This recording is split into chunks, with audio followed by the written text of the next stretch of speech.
I took the night auditor job at Crest View thinking it would be boring.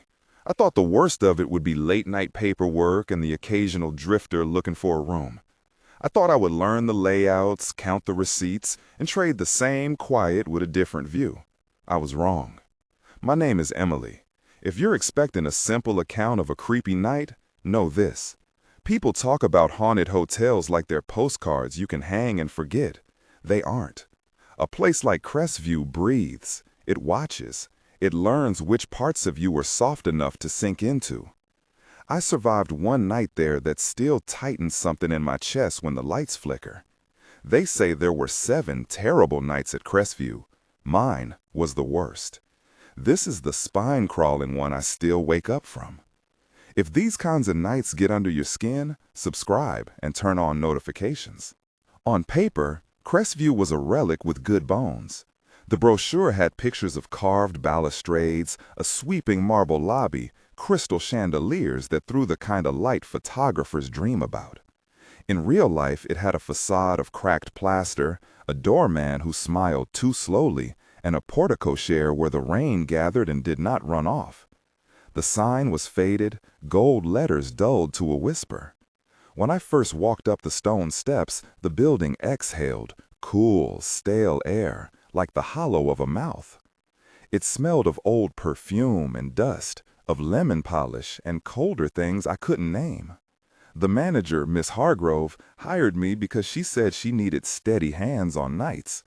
People move different after midnight, she told me, as if the hotel itself might take offense at the wrong kind of hurry. Her voice moved with the hotel's muffled clockwork, warnings wrapped in civility. She handed me the keys and the code to the back rooms like a confession. The first week was the kind of twilight that tricks you into complacency. Night after night, I fell into the rhythm of it. Check-ins, mainly by motorcycle rumbles and tired business travelers with 2 small suitcases, a couple of couples, loose laughter that halved when the elevators opened. I liked the quiet at first. It felt like an ally. I would sit behind the long oak desk, the ledger open, the lamp low. There was always the chandelier turning slow above the lobby like a sun that forgot to die. There are small things that make a place feel alive.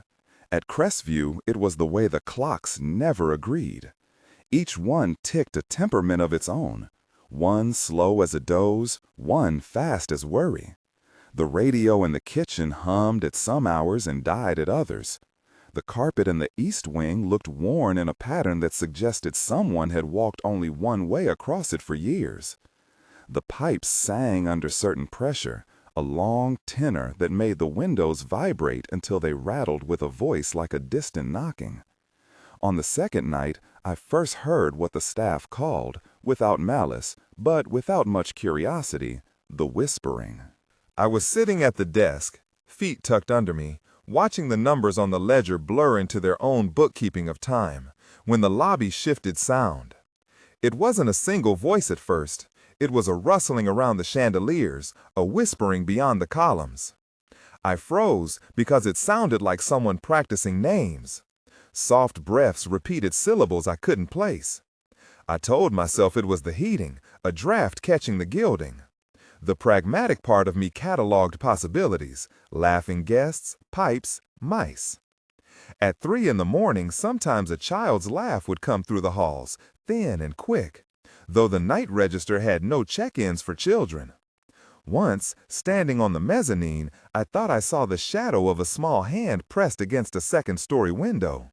But when I leaned toward it, there was only the reflection of my own face, tall and tired. There is a way homesickness can imprint on a place.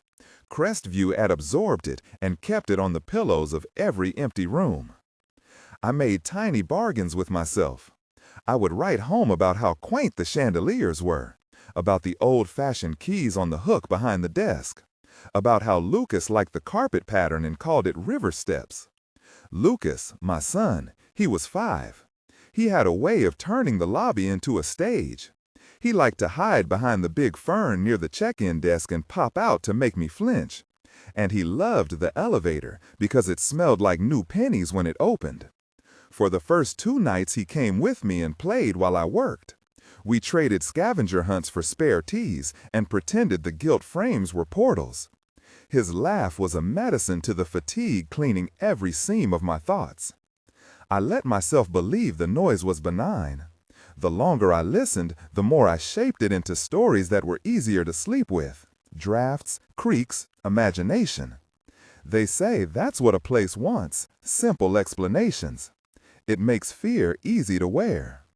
The first real clue that Crest View's hunger wasn't metaphorical was small enough to dismiss, and I almost did. My finger snagged on a drawer as I dug for a pen. The desk had a deep, shallow drawer where the night auditor kept change and the receipt tape.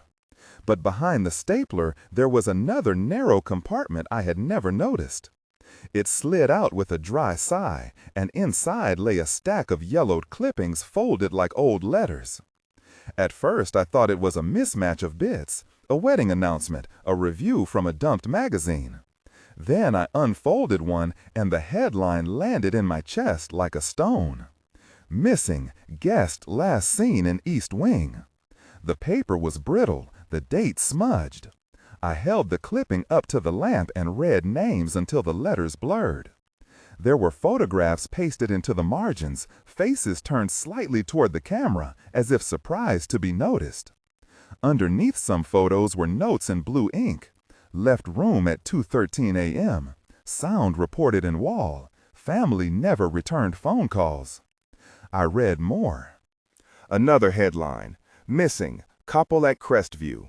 Then, missing, child, room 216. The hairs on my forearms prickled as if the heat of the lamp had shifted. I should have closed the drawer and tucked the papers away and gone home. I should have called Miss Hargrove and demanded answers. Instead, I sat for a long time and read. Each headline pulsed like a slow heartbeat, a rhythm of absence. I tell myself now that I was looking for patterns. That in the middle of nights, when the world contracts to the size of electric lamps and cheap coffee, it's easy to fall into the story that makes sense. The clippings were a logic. People leave, people disappear, the hotel forgets to give them back. But there was a softness to the pages, a way the words sat beneath the dates that felt less like proof and more like residue. Like a hotel keeps its history under the desk so it can dust it and not have to bury it.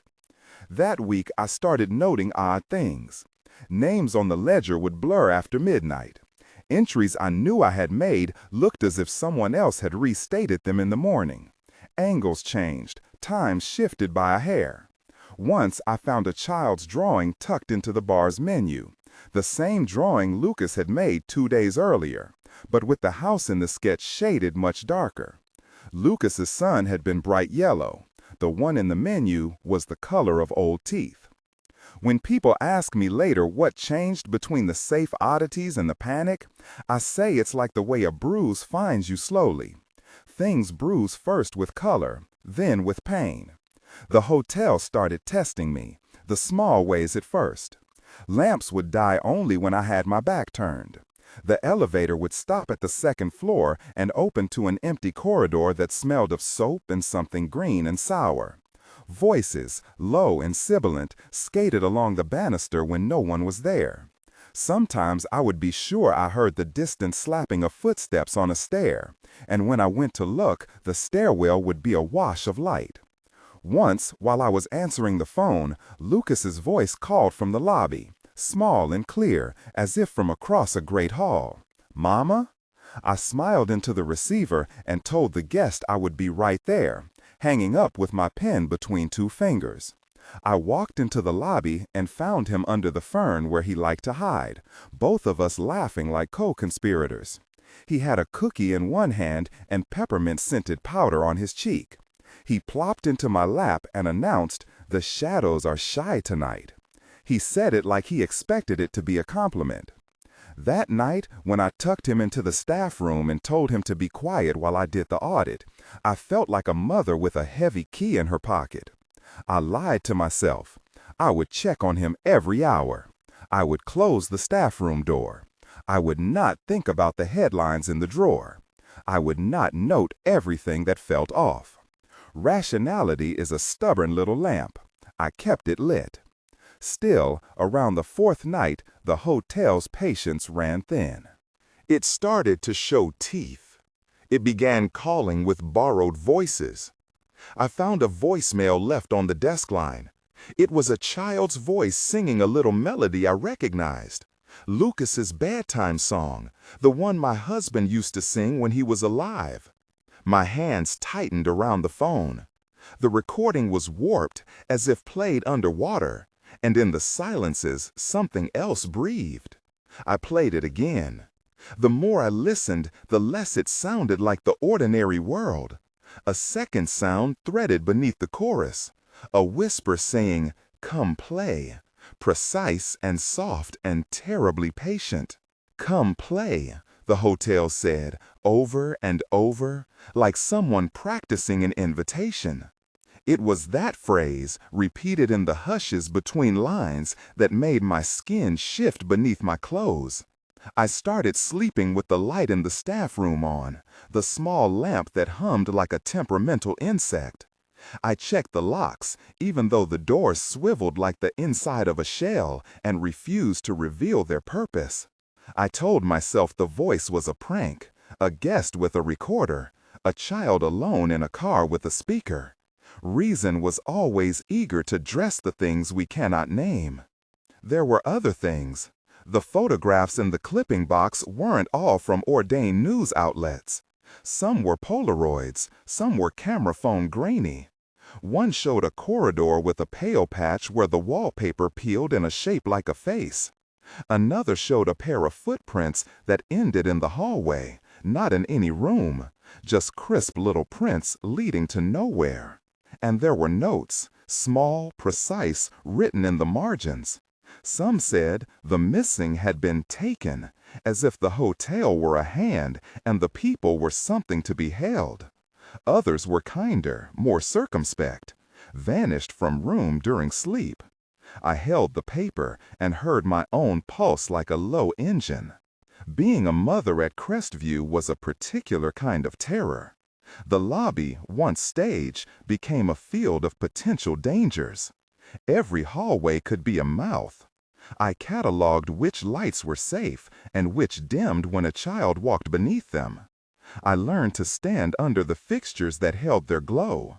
I taught Lucas to stay in the light like a game. "Stay in my lantern," I told him.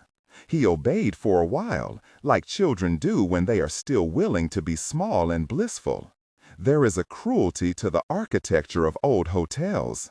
They hide rooms in folds and staff only corridors cut like secrets. Crest View had a back stair that didn't appear on any modern plan. Its iron banister was smooth as a worn bone, and the steps carried the ghosts of 100 solitary feet. Late one night, looking for a flashlight that had been misfiled, I pushed open one such door and found a narrow corridor where the wallpaper had been peeled into strips like lungs. The air there tasted like pennies and something bitter. A faint hum traveled along the walls and made my teeth ache. I did not go down that corridor for a long time. There is an animal part in mothers that senses unreason before the brain calls it by name.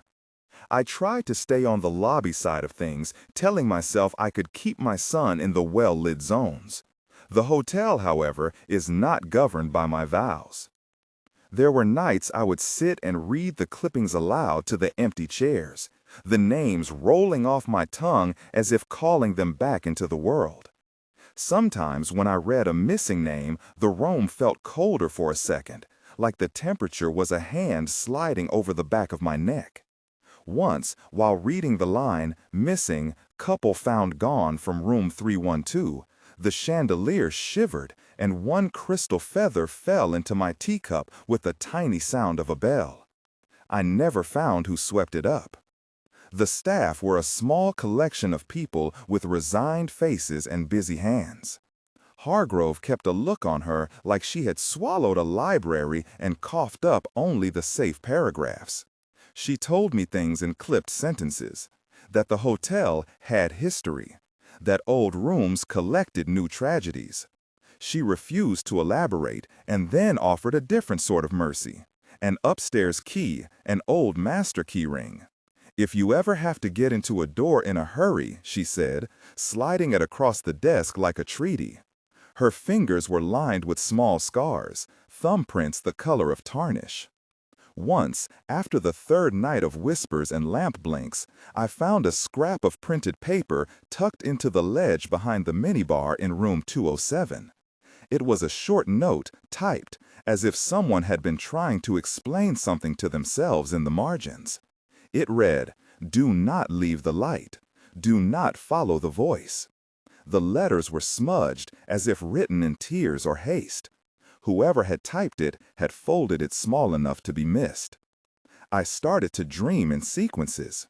I dreamt the hotel's wallpaper unfurling like scrolls of black water, and someone, unnamed, patient, counting down in a whisper.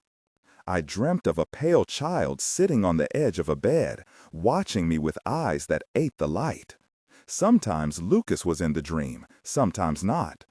The dream always ended when I reached for him and the bed pulled away. Then, one night, the ledger told me something different. For 3 nights, the check-ins were routine. On the 4th, a line I didn't remember entering appeared beside my own messy handwriting. It was a room number I had meant to clean the next day, a guest who had not checked in. The name written was blurred, as if someone had taken an eraser to it. I looked around the desk, as if the person who had signed might be standing in the lamplight. Nothing moved, but the slow turn of the chandelier. I told myself not to be afraid. I told myself all manner of truisms to flatten the panic. And then, on a night when the rain kept its patience and the clock in the lobby struck an hour I couldn't place, Lucas did not pop his head around the fern. He had been playing with a paper boat he made from a receipt, and I had set the kettle on to boil. I checked the staff room, empty. His small shoes were by the door where he always left them. The elevator light blinked like a fish. I called his name, and the hotel answered back with a sound that wasn't his, an echo tuned slightly flat that repeated Lucas like a name put into a copy machine and run through too many cycles. "Lucas?" I called again, and the voice that returned was my own, thin and far away. Panic is a small machine, sudden and hot. I ran through the lobby, palms slapping the rail, the chandelier above me ringing with a cold tone. I called his name into rooms with numbers I could not place. I opened the elevator and found the car was empty, the mirror reflecting only my wide face. I ran the corridors, turning corners that seemed to stretch just as I approached them, like the hotel was practicing keeping me on a leash. Doors that I remembered as bright blue were suddenly a pale, almost sickly green. Carpets unrolled into different patterns that swallowed my footprints. At the end of one hallway, I reached a door labeled staff only. I had a key that fit. The iron key was heavy in my palm and cold as if it had been waiting in ice. I should have stayed in the lobby with the lights and the safe hum of the refrigerator in the kitchen. I should have called Hargrove. I should have asked another employee to help. Rational decisions line up nicely in the light. In the dark, they become suggestions. I turned the key in the lock. The door swung open on a corridor I did not recognize, long, narrower than the public wings. The wallpaper stripped away in places to reveal bands of plaster that looked paler than skin. The air there was still and thick as honey. It smelled of detergent and iron and something flowering with a sweetness I could not place. As I stepped through, the hotel's usual temper dropped into a different register. The clockwork cog that had been grinding quietly began to click like a throat clearing. A sound came from the corridor ahead, as if the walls itself decided to speak. At first it was a small scraping, like fabric dragged along wood. Then a child's giggle, the same thin laugh I'd heard in the lobby, spooled through the space, but it was layered, duplicated, as if several recordings were playing out of sync. "Come play," it said, patient, an invitation dressed as a trap. I called out again, "Lucas." The name felt brittle in my mouth. Something else answered, A whisper that was not his, a voice that seemed to be made of many other voices, overlapping. It said, "Stay, keep, give." The words were single syllables arranged like a bargain. The corridor's light flickered twice, then steadied. I moved forward because the mother's muscle does not ask permission to run toward a missing child. The corridor pressed in. The plaster seemed to pulse around me, each heartbeat a whisper against my skin. The flicker of the lights made the shadows lengthen and recoil like animals. I felt the hotel's attention land on me like a hand that considering whether to close into a fist. Halfway down, I found a door slightly ajar and light spilling like a secret. Behind it, a room with a small bed, toys scattered, and a child's blanket folded like a boat. Something about the scene felt wrong, too staged, as if someone had arranged the child's things to prove a point. On the desk, a photograph lay face up. It looked like a photo from one of the clippings, a young family, smiling.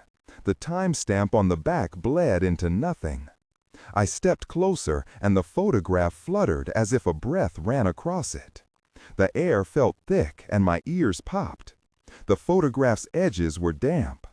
When I reached out my hand to pick it up, something cold slid across my wrist. Not a touch, but a pressure, as if the air itself had weight.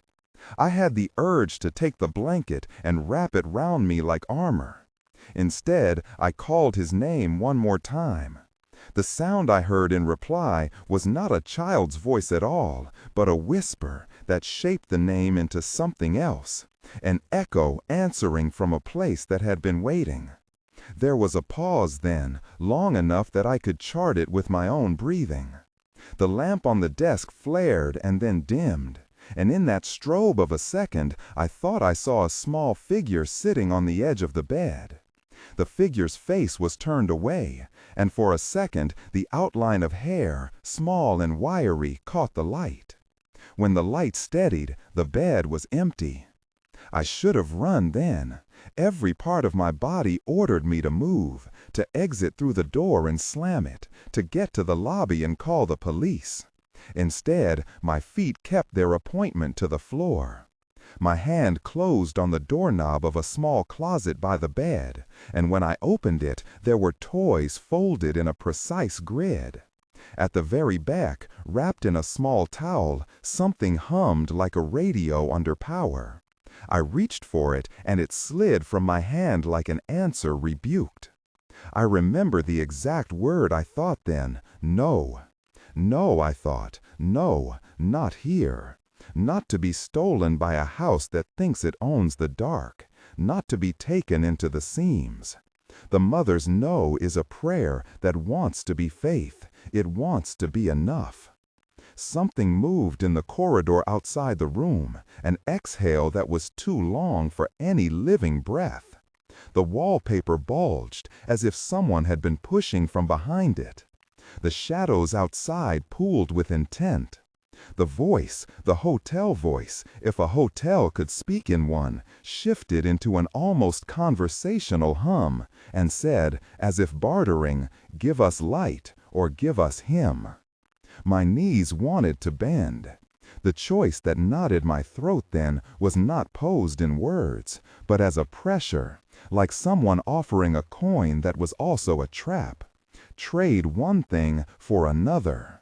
The hotel's hunger was obvious now, not coy. It wanted something. It wanted what made me whole. At the doorway, the corridor pulsed. It sounded like applause made out of leaves. The chandelier in the lobby quivered, and from the lobby came the distant sound of a child's small, steady calling. My son calling out his own name because somewhere his lips formed it as practice. Or maybe the sound was only the memory of that call. Memory and building and shadow had begun to braid until no seam was plain. I stood there, the photograph crinkling under the pads of my fingers, the radio hum vibrating the soles of my shoes. The hotel's breath fogged the air into a small cloud around my face. "Come play," it said again. And behind that invitation, a row of small, impossible promises, of presence, of quiet, of not being alone. Then, low and threaded, a question: what will you give? I should have run. I should have left the closet, left the room, left the hotel, and never returned. I should have put the photograph in my pocket and taken Lucas and driven until the chandelier withered into nothing behind us. I should have made every rational, obvious choice. But choice is a strange thing when someone you love is a single bright point in a world that is otherwise going soft at the edges. I stepped out of the room and into the corridor. The wallpaper seemed to breathe around me. The lights thrummed. On the floor, a pattern unraveled beneath my feet like a story that was being rewritten. Each step forward felt like crossing a line I could not uncross. The lobby chandelier sent down a sliver of light like the knife of a lighthouse. I could see through the windows to the street where rain gathered and made little mirrors of passing headlights, ordinary and sharp. I called Lucas's name again. The answer that came this time was not a voice, but a sound of many things. Laughter, sighs, the rustle of silk, a child's small gasp. It was layered and unlocable, as if the hotel had spread his name into its corners and was now returning it to me in pieces. By the time I reached the end of that corridor, the hotel's options had multiplied.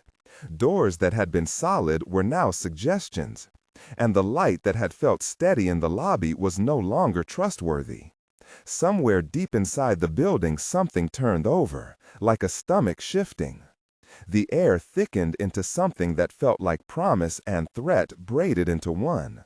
I pushed open another door, because the only thing a mother knows how to do is follow the sound of her child's absence.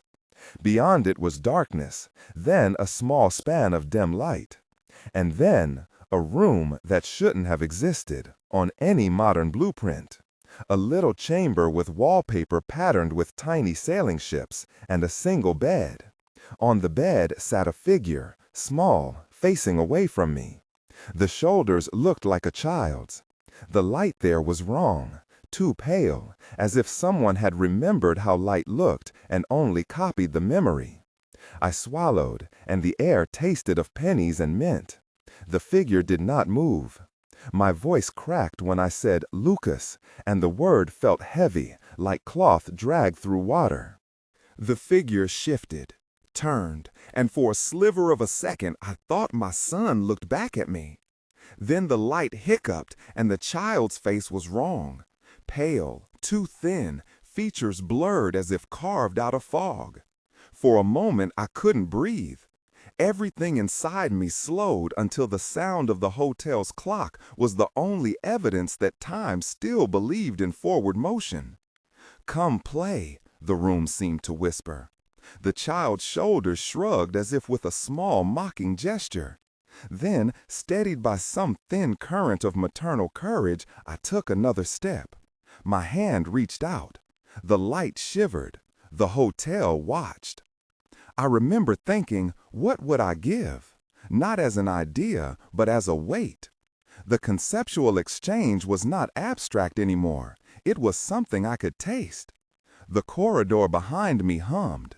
The choice hung in the air between the pattern on the wall and the small wrong face waiting on the bed. And then, suddenly, as if someone had decided a scene needed a new actor, the lights flared and the door behind me slammed with the sound of a book closing. The sound was loud as a verdict.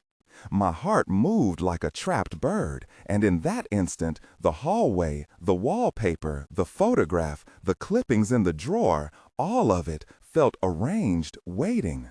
The hotel had closed the book on the easy options and opened a new chapter where the price was yet to be named.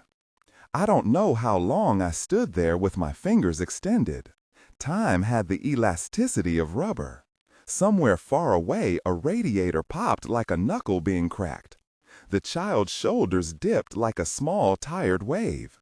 The corridor outside the room seemed to pulse with expectation. The hotel leaned in. I gripped the edge of the bed until my knuckles whitened. Lucas's breath, if that was indeed him, if the child on the bed was my son or some imitation, was shallow and irregular. The room smelled of the lemon polish and the faint sweetness that had become the hotel signature. My chest tightened so much it felt like someone had wrapped rope around it. "Hold on," I whispered, though I wasn't sure whether it was to the child or to myself. The whisper slid into the room and was swallowed. The hotel's voice ticked like a metronome and said nothing at all for the first time, as if considering how much of me it wanted. When the door finally eased open again, it was like a page turning. Light spilled through in a different pattern than before, narrower, focused. The corridor outside had reshaped itself. Where there had been wide patterned carpet, there was now a gray stretch that led to a stairway corkscrewing down into shadow. Someone or something had rearranged the building while I stood holding the bedpost, listening to the breath of what might be my son. I reached out, my hand closing around the child's wrist. Skin met skin, or air. The wrist was cool. It trembled under my fingers like a small plant in a draft. The child looked at me. The face that turned was almost Lucas. Hair in his usual cowlick, a smudge of cookie by the mouth. Eyes that for 1 second were wide and perfectly ordinary.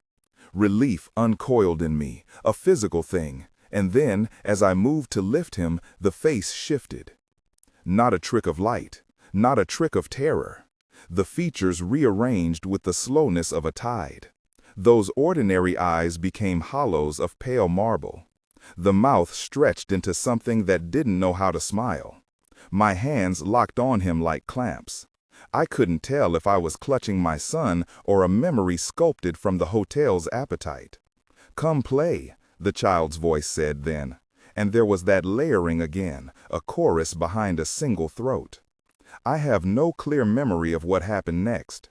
Things fragment in such moments. A rush of cold and a hot pinprick of fear, a sound like glass singing, a stretch of time where my limbs did not obey. I remember some images. The lamp falling off the bedside table and hitting the floor with a small explosion of sound.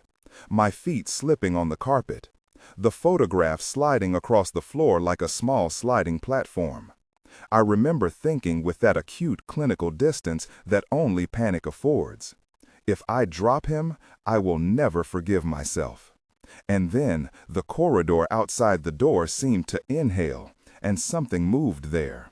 The shape of many shadows, as if the hotel had folded itself into a single hand. The shadows pulled against the threshold, and the voice that emanated from them was no longer a child's timbre, but 1,000 quiet voices, older than the wallpaper. "Give," it said. "Trade." I clung to the bed and to whatever portion of my son was real under my fingers. The hotel watched, patient. The choice stretched out in front of me like a pit. My own life, my memories of a husband who used to braid Lucas's hair, the small rituals that made us a family. They all seemed to press into the shape of something I might hand over. The price shimmering before me was named in a dozen small inclinations. The little things I held sacred. The hotel wanted something to eat.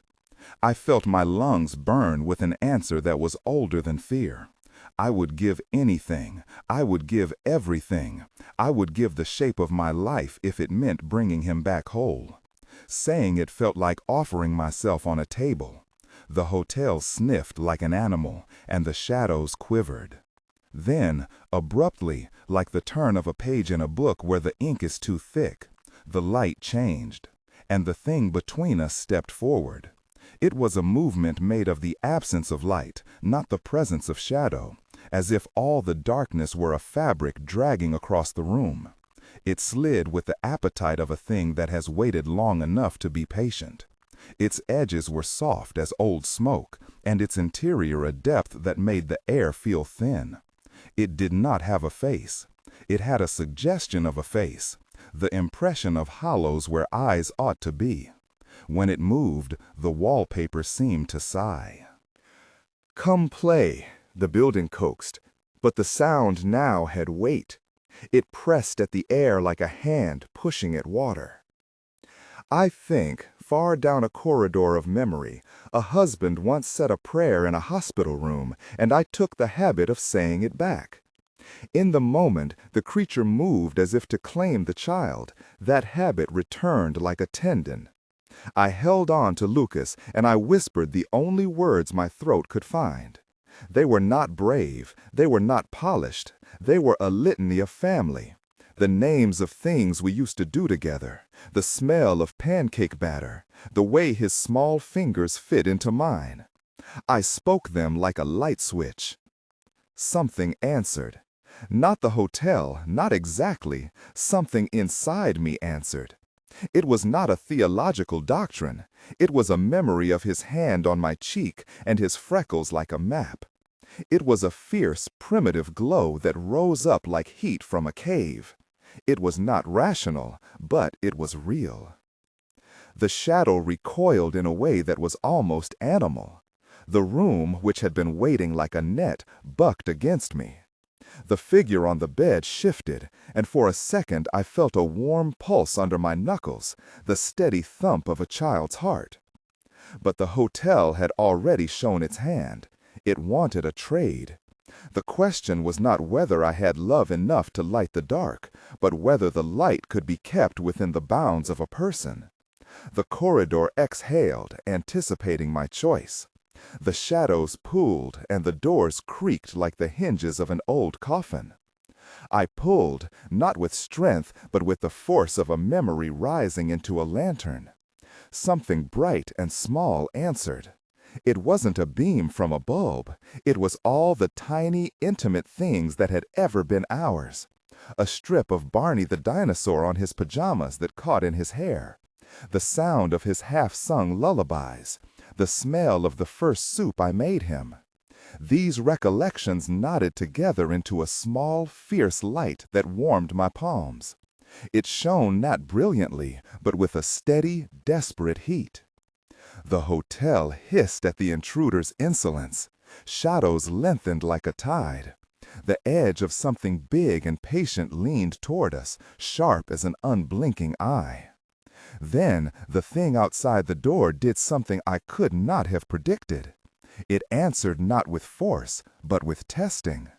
The corridor hummed, and the shadows pushed in, and the voice that had promised, "Give," rearranged itself into a softer cadence, like a merchant offering two wares. It asked, without inquiring, syntactically, "Which will you hand over?" I thought of leaving, of taking Lucas and running through the rain until the hotel's facade became a smear on the horizon. I thought of a life where the farmhouse would bathe us in ordinary light and the chandelier would be a memory. But the choice was not abstract. It was a gut-tight question. Give your light, they would say, and it would buy you his small body, but you would pay for it with a piece of yourself you might never get back. I closed my eyes. The corridor's hum pressed against my teeth. I held Lucas, and my hand found his cheek. The skin was warm and real under my thumb. I felt his breath rasp slightly against my collarbone, that small, unsteady rhythm that had been my compass for 5 years. "Hold on," I said again, and this time my voice was a blade. The shadows leaned. The hotel tasted the promise of an answer. And at that precarious hinge, my feet were still, and the world narrowed to the small, stubborn heartbeat under my palm. The building watched, waiting to see which currency I would offer. The building watched, waiting to see which currency I would offer. For a heartbeat, I thought about bargaining with cash, with the trinkets in my pockets, with the ring I kept folded in a tissue. Small, negotiable things a person can hand over and walk away from. The hotel didn't blink. It wanted something that tasted like me, not something it could pawn for more paper. It wanted whatever made me whole. My hands tightened on Lucas as if my grip could stitch him back to solidity. He made a small, uncertain sound, half whimper, half laugh, that lived in the place between sleep and wake. His fingers clung to my sleeve like a barnacle. He was smaller than he should have been in that wrong light, and yet he was real enough for my heart to respond. I will not pretend I was heroic on some tidy moral stage. I was terrified. Fear is a loud animal, and for half a second it nearly chose me. I felt it, a pressure in the sternum that wanted me to let go, to step back and give the hotel the scent it craved. It whispered the old bargain: give a piece of yourself, and the child would resume his ordinary weight. It promised safety for a price. What rose up in me instead of the tremor of capitulation was memory. A slow stacking of small domestic scenes until they formed a bonfire. I remembered the smell of burned toast on a Sunday, the way Lucas would scrunch his nose and then demand more. I remembered my husband's hands, calloused at the sides, making a necklace of pancake bubbles. I remembered teaching Lucas to fold a paper boat from a receipt, his tongue peeking between his teeth when he concentrated. I remembered the first time he said "mama" in a voice that made the ceiling tilt and everything right in the world. They were not grand things. They were immensity in miniature, ordinary stitches that made up the fabric of my life. I realized, with a clarity that cut through the panic, that if I could gather those moments, pin them like small lamps to my chest, they might form a light big enough to make the shadows flinch. So I did the only thing I knew how to do. I spoke to him, softly at first, like a lullaby, then louder until the words sang through the room. I named things, a litany of memory. I said the names of songs we hummed, of cartoons he loved, of the first scraped knee and the silly oath we had never meant to keep. I let each memory be a small flare. I did not think it would change anything. I thought it only to feel less helpless. It did more than that. The air near my chest warmed. It started as a tiny pressure, a heat that pooled like a coin in my palms, then ballooned into a steady golden thread that poured out from my sternum and wrapped around the two of us. It smelled faintly of warm milk and the lemon polish of the lobby, and it had the tactile softness of his favorite blanket. The hotel hissed, a long, dissatisfied sound that made the plaster flex. The shadow recoiled in stages. First, it paused, as if taken aback by an uninvited guest. Then it drew back, edges fraying like old cloth. For all its ancient appetite, the thing that had waited in the corners of corridors had not accounted for the kind of light born of a memory that keeps a person alive. It was not a bulb. It was not electricity. It was the sum of every small act that had made me mother in the honest, terrible sense. Half sanity, half surrender. It was love shaped into heat. I felt, not in my head, but as a pure animal knowledge, that this light had a currency the hotel could not spend. It could eat absence and forgetfulness. It could swallow a name from a ledger and smooth the edges of a face into nothing. It had feasted on hunger. It did not know how to digest the soft, ridiculous particularity of human memory. Names, gestures, the texture of skin. The shadow flinched, and in that flinch my fingers closed more firmly, as if determined to hold him in that warmth like a talisman. But the hotel would not yield easily. The shadow recoiled and reformed, now not a single mass, but 1,000 little edges that moved like the fingers of someone learning to pluck a violin. It sent tendrils, not physical, not in a way measured by skin, but pressure, voices curling into the grooves already made in my fear. It tried to bargain again. This time, it offered a different kind of exchange. Give something you cherish, your memory of him, it seemed to suggest, and I will return his body intact. Give the color of his laugh, the detail by which you recognize his small ear, and I will give you his hands. They asked for things I could not imagine losing. The idea of waking and not remembering his face, of the sound of his laugh morphing into something unmoored. It was an abomination. My hands curled into fists. I felt the light inside me flare in answer, not because I believed in some metaphysical law, but because the light was, for once, the only language I had left. "Hold on," I said without breath. "Hold on for me." The hotel shifted its tactics. The shadows swirled with a sound like pages being turned in a book too old to be read. The walls pressed in. The room itself seemed to tilt. Then, as if a net had been thrown and snagged something heavy, the bed dipped. The child's form under my hand seemed to tremble, as if an undertow pulled at him. I fought that vision by naming again, more desperately, more precisely. I said the sound of his laugh in its eccentric pitch. I said the shape of his ear. I said the story of the scraped knee and how he had pronounced bandage like bandage and refused correction because it made him feel like a pirate. Those small, ridiculous specifics were sharp. They were like salt on a wound for the hotel. It couldn't digest them.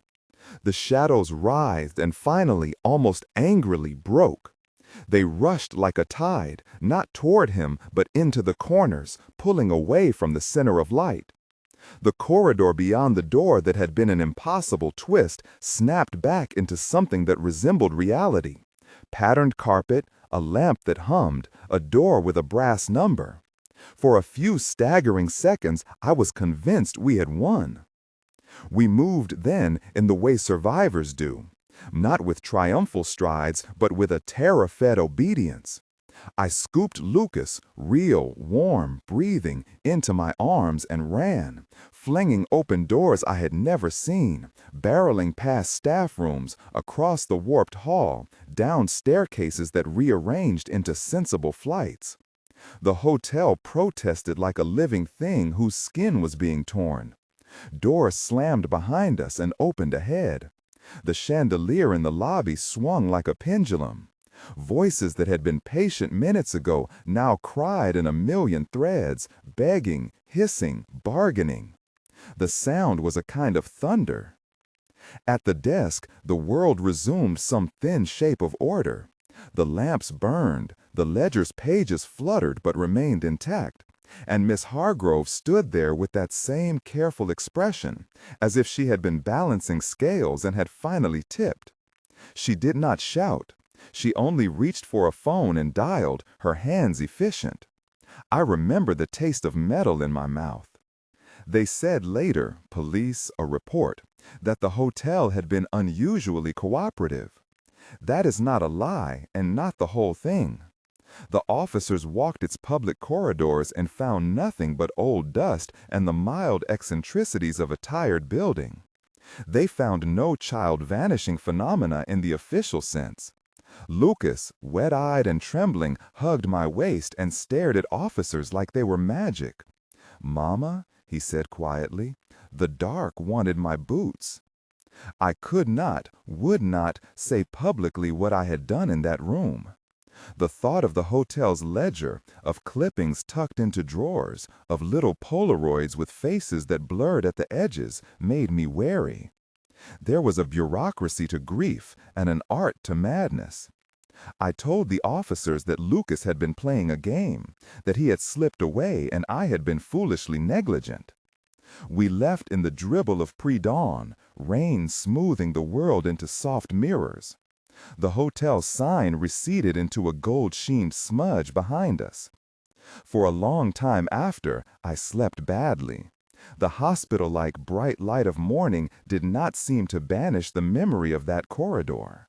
Sometimes, at midnight, I would be certain I could hear a fragment of the hotel's voice, soft, patient, coming from the gutter, promising something it had not yet been given.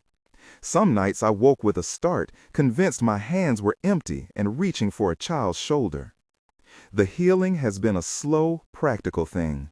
There were nights of legal questions, inspector visits, a filmed interview with someone from a local news feed asking the same soft, predictable questions about lingering urban legends. I learned to shape an answer that fit my life. We had a scare. It was an accident. The child is safe now. Those were not lies. They were the practical bindings that keep a family functioning under exposure. But the truth of it, the part I will tell you now because it is the part that never leaves me, is this. When the light pushed the shadow back, it did not destroy the hotel. It made it pause. It bought us a stretch of ordinary time. The Crest View is patient. It will wait. It will feed on forgetfulness when it can. It will test another night shift worker who thinks, like I once did, that a night job is a simple exchange of hours for money. I know this because in the weeks that followed, I found notes tucked into my own coat pockets when I didn't remember writing them, headlines in drawers I had not opened, the odd Polaroid where someone's shoes led into a wall and not into a room. Sometimes I drive past the facade at different hours and watch the chandelier through the lobby window and wonder, does it remember me? Do the crystals still tremble after we left? On the best mornings, it is only a building with faded gold letters. On the worst, when the world is gray and rain hangs in the sky like a slow bruise, the windows look like the eyes of something that has slept and is only learning to wake again. In the small, private ways of motherhood, I rebuilt our ordinary life. We moved to an apartment with bright curtains. Lucas insisted, at first, that the carpet in our new living room resembled river steps, and I humored him because the repetition steadied him. He asked about the big house often, in that simple way children do when they are trying to fold a scary thing into a story they can carry. I told him about the fern and the elevator and the paper boat we had made. I did not tell him everything. Some things are too heavy for small shoulders. My husband, if I may still call him that in the past tense, had been dead before I took that job. Sometimes I see his hands when I fold laundry, or catch the curve of his smile in an old photograph. His absence had been one of the weights that made me take the Crest View position. A rent to pay, a child to feed, a life to continue. In the hotel, his memory became a lantern, and it was that lantern, the ordinary human light of a husband making silly pancakes, that became part of the resistance. There is a cost to the victory that does not make for neat pages in a report. In the mornings, I sometimes stumble for a phrase and know with a sickening clarity that the hotel tried to trade it once. It tugged at the edges of my language. It took small things and left spaces. But for the most part, the parts that matter most, his laugh, his tiny, awkward hand in mine, are intact. That knowledge is both a mercy and a wound. Mercy because we have what matters. Wound because there remains a knowledge that the thing that threatened us is patient. I keep the clippings drawer closed now. If curiosity wants to pry the lid, I will not unfurl the brittle paper for it. Curiosity and the hotel are cousins. I teach Lucas to be cautious in a way that is soft. Look at doors, trust the light, tell me when you go. He nods like a small soldier. He still plays pretend with paper boats, and sometimes he will look up at the chandelier and ask why it spins, and I will say it is because it remembers to turn toward morning. People ask me if I believe in the hotel now, with its personhood and watching gaze. I answer as honestly as I can without fracturing into confessions that would make the ordinary world tilt. I say that I believe some places hold on to what happens in them, and that some of those things can be cruel. I say that love is stubborn and sometimes surprising in its capacity to burn. It is easier to say that and go to a PTA meeting than to say that the hotel looked at me like a patient predator and wanted the shape of my life. I told you at the beginning that there were 7 terrible nights at Crest View. I meant it in the sense of a rumor, a pattern people cast like a net over a place to keep meaning from bleeding out. I survived the worst. The others, some were small, some I heard secondhand, some are the whispered things left folded into drawers and slotted into the ledger behind receipts. One evening, a man checked in and never checked out of our memories. One night, a couple left in the morning with a face that had been smoothed into something older. Someone painted the elevator a cheerless gray, and the pattern of footprints leading to nowhere were later photographed by a tourist. Each of those stories has its own bitter shape. Mine is the one that claws through my sleep. If you take anything from what I have told you, let it be this: buildings are not neutral. They do not merely shelter us. Some of them remember like people, and some of those memories are hungry. The way to keep that hunger at bay is not always to be brave in the cinematic sense. Sometimes it is to keep your hands full of small lights, lullabies, burnt toast memories, the ridiculous way a child pronounces a word. Those small things are real resistances. There are nights I still dream of the corridor. There are nights I wake and check the bed, just to be sure. When the wind is right and the sky is thin, I can hear an echo of a voice that might have been the hotel's, patient and sibilant, saying, "Come play."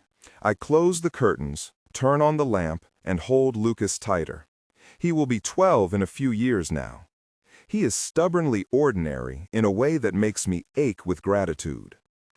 For all the terror of that night, there was a cost and a lesson. I learned that naming, literal, specific naming, has power. I learned that love is a strange, combustible thing. I learned that rooms can be archives of sorrow. Most of all, I learned that choice matters. Even when a building offers bargains that look sensible, the currency it asks for is often a life lived thinner. I chose the light that night, and I carry what I chose with me. If my telling feels like a warning, it is because it is. If it feels like a confession, that is because I have kept it long enough to feel heavy. If it sounds like a challenge, no, it is not. It is only the small, honest thing a woman says about how she kept her child. I will close with this. If you have ever slept in a place where the radiator hums at night and you can hear the world breathe, keep a light on. Tell the small stories that belong to you. Name the ridiculous, private things that make you who you are.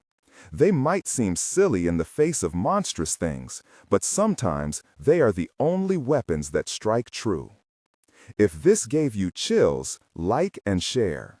Tell me your worst hotel story below. Where you were when a building felt more than brick and beam, and what you did to keep your own small light alive.